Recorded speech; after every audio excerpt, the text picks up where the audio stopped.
এক সময় যে কথার আগে হাত তুলতো সে এখন গালি শুনলো মুস্কি হাসি দেয়। তো বন্ধুর একদিন তাকে জিজ্ঞেস করে, কিরে নেতা, তুই না কথা বলার আগে হাত তুলতি? তখন সে বলে, পাগল ছিলাম তখন তুলেছি, বুঝতে পেরেছি ওই জগতে কিছু নাই, আল্লাহর প্রেমের ধৈর্যের জগতে অনেক বড় নিয়ামত আছে। এত বড় বড় সফল ব্যক্তি যদি ছোটবেলায় লাথি খাইতে পারে, আপনি পারবেন না কেন? আর সবার কথা বাদ দেন, ও নবী, আপনি শুধু একবার বলতেন জিবরাইল উল্টাই দিত, আপনি বললেন না কেন? নবী রাহমাতুল লিল আলামিন বলে, পাওয়ার থাকার পরও যে পাওয়ার দেখায় না সে তো সত্যিকার পাওয়ারফুল ব্যক্তি। সুবহানাল্লাহ। যার হাসে কিছু নাইতে হবে, দেখ চিনস না এখন এই আর নাম জানোস না, আর বা ফোন চিনস না, যার তো নাইতে হবে। আর যার থেকে আছে, যার থেকে পাওয়ার আছে সে কি চুপ।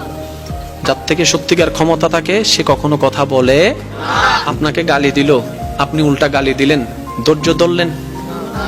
কিন্তু আপনি যদি বলতেন, দিলে দাও গা, আমাকে গালি দিছো দাও গা, সে উল্টা ভাবনায় পড়ে যাবে, কি রে কারে গালি দিই, সে তো লড়ে না। সত্যি করে বলেন তো, আপনাকে কয় মিনিট গালি দিতে পারবে? একবার, দুইবার, তিনবার। গালি কখন ঝগড়া হয় জানেন?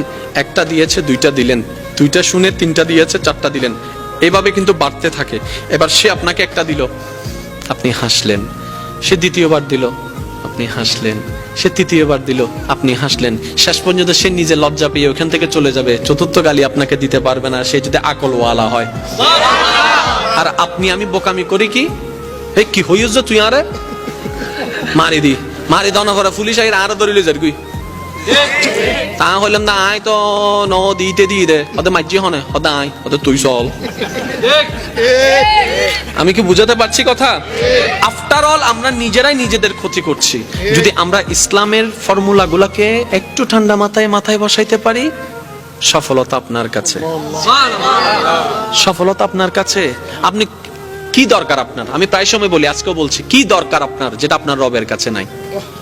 এমন একটা জিনিস দেখান আপনার দরকার যেটা আপনার রবের কাছে নাই, আপনার রব দিতে পারে না। আপনি বলবেন যে না, এমন কোন আমার চাওয়া নাই যেটা আমার রব পূরণ করতে পারবে না, আমার সমস্ত চাওয়া আমার রব পূরণ করতে পারে। তাহলে এবার এই কথাটা শুনে নেন, যেহেতু আপনার চাওয়া সব রবে পূরণ করতে পারে, আপনি রবের হয়ে যান না, রবের হয়ে যান না, রবের হয়ে যান না। কোরআনের ভাষায় বলতে গেলে সিবগাতাল্লাহ, আল্লাহর রঙে রঙিন হয়ে যান, আল্লাহর রঙে সেজে যান, আপনার কিছু কমতি হবে না।